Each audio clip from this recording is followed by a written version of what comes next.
Unajua mimi nasemaga aje, kama hauko ready ama kama una hiyo roho ngumu ya kuvumilia matusi ya Wakenya TikTok, ya kuvumilia bully TikTok, basi wewe you should quit TikTok. Quit haraka sana. Uquit haraka sana, asubuhi na mapema uquit.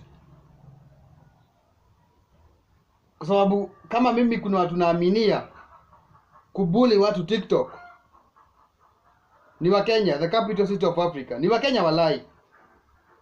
Na mimi nikikwambia hivi namaanisha, kwa sababu si mara moja ama mara mbili ama mara 10 nimeona watu wamebuli watu TikTok based na maumbile. Na mimi nasemaga aje, sio vizuri kubuli mtu kwa maumbile yake venye amezaliwa, umeona?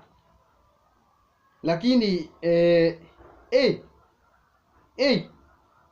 kama we hauko ready, just kama uko TikTok na uko ready kuvumilia, funga comment ama uquit TikTok, ama you just ignore them kama uko na roho ya kuvumilia.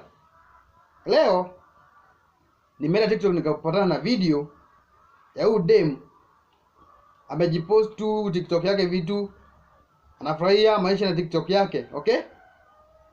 Na ni mrembo, tuseme ni mcute sana by the way.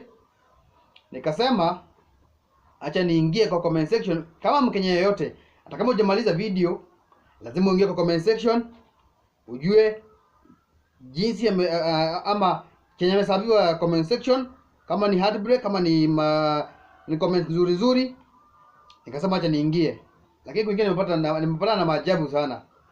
Nikidhania venye amekuwa mrembo, nikasema maybe nikiingia comment ya kwanza nitapata, ama ya kwanza, ya pili, ya tatu, ya 10, hiyo dem ni mrembo, anaimba vizuri, na hiyo shit yote nitapata huko.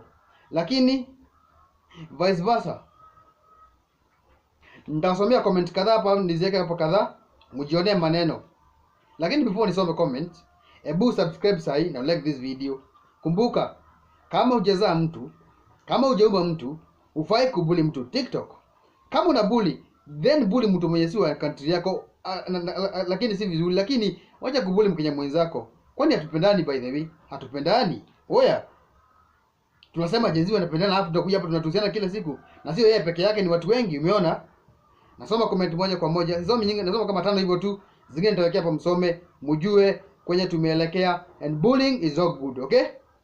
Lakini kama ni mtu kucheka utacheka, kama ni mtu emotion utaona venye mambo yanaendelea huku. Comment ya kwanza, demo ameulizwa, ameambiwa ati imebidi nipande rooftop ndo nione nywele. Like seriously? Ati jamaa, ati mtu amepanda rooftop ndo aone nywele yako? Matusi mbaya mbaya. Huyu demo hata unaweza fanya kuwa na depression. Na account ni yake. Comment ya pili, tuendelee. Ati nywele ni backbencher. We, hii ni kali. Ya tatu, ati nani ametamani kuvuta hiyo kichwa mbele aone nywele? Wait. Hey, bullying is not good by the way. Tusibuli watu. Usikuja hapo ni bully. Kuja hapo niombe dua na mimi nikuombe dua. Tuendelee vizuri, okay? Ya 4 ni moto na ndo moto sana. Ati akisuiname wewe nione nywele. Ati itabidi kwa sababu nywele udemu ni kama imeanza hapo nyuma kidogo. Very common kwa watu wengi. Lakini si watu wote. Kuna watu nywele imeanza huku, ama inaweza kuwa ni disease, nywele kang'oka, lakini kuna nywele bado mtu unazaliwa na imeanza nyuma kidogo. Anaambiwa ati iname jamaa aone nywele. Very very very very very bad. Unanielewa? Very bad. Comment nyingine imenifanya nikakuwa na goosebumps. Imenifanya nikashangaa, kwani watu huku ni wabaya.